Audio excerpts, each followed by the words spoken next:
Provincial Disaster Risk Reduction and Management Fund. That is now the new name for our Calamity Fund. For the Calamity Fund of fiscal year 2010, we placed 13.30 billion on the restoration and rehabilitation of our provincial roads. Almost 65% of our annual Calamity Fund. What is the significance of this to our mayors or president? The significance is this: we will adopt and pursue the same setup, so that our Calamity Fund in the province now, the bulk of it will still go to our provincial roads. Don't worry, that is our function. Then, after our provincial roads, let's look at the state of our farm-to-market roads. After all, this is the vital infrastructure support to our farming efforts. Listen carefully. Of the 56 projects, totaling 5.86 billion that we allotted to our farm-to-market roads, 99% of which were fund transferred to lower LGUs. So for the past year of 2010 to the early quarter of this year, our Provincial Engineering Office did not do anything except to go and validate our proposals. Why? Because this 5.86 was transferred to our lower LGUs. Only one project where 400,000 was implemented by the province on farm-to-market roads.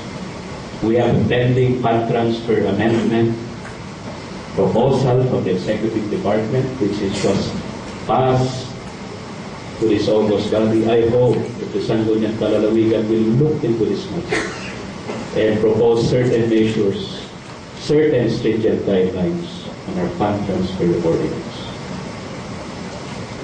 Next to our provincial road networks, a second project is electrification for the energization of our barangays and major cities. We have a limited fund for this.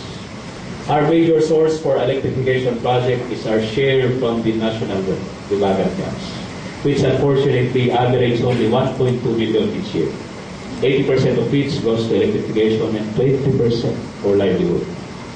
And as of the period in review from July 2010 to June this year, we only have 13 additional barangays or major sitios that were energized.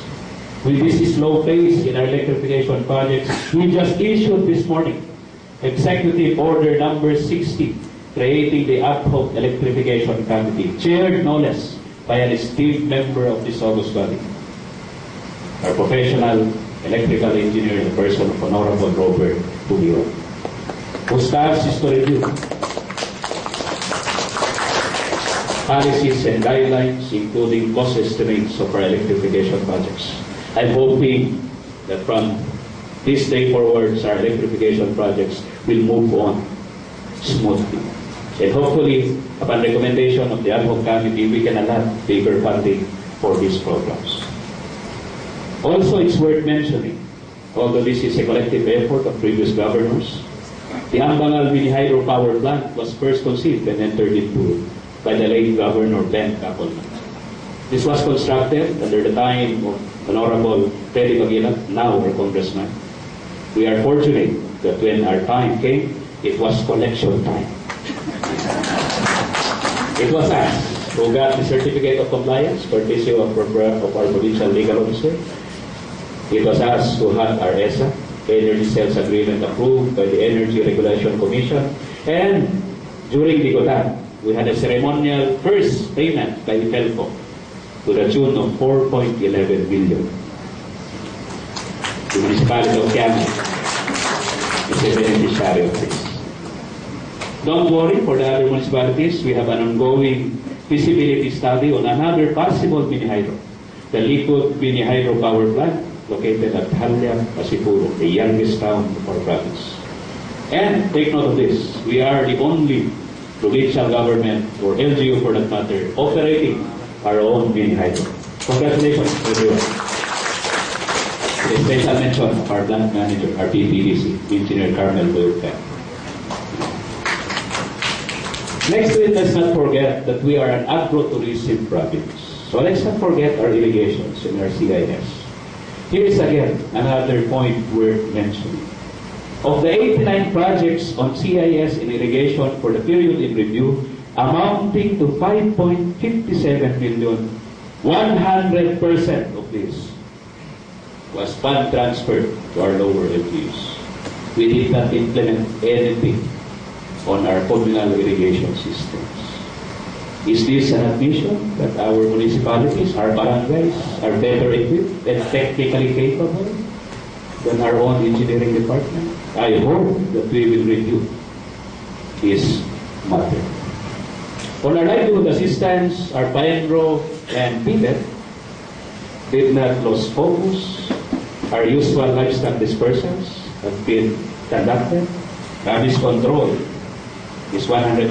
We did not report any rabies for the period in review. Artificial insemination had been conducted. Sailing of seedlings, patting of different fruit trees in our nurseries have been ongoing. And mind you, our nurseries are the favorite dumping ground of our pumpulnay mulong and borders. So that when they apply, kalau na pumpulna, dahil pagkarga niya, nursery sir. Yeah, your favorite, nursery sir. And we have several nurseries, one in Ipulaw, one in Bahari, one in Tino, and one in Langit, 4. And we are reviving our pivot center in Alfonso Lista, that is located in Santa Maria. So next time that we cannot eradicate this culture on the border, para naman pumpulna mo sir, we have our nurseries to throw them to.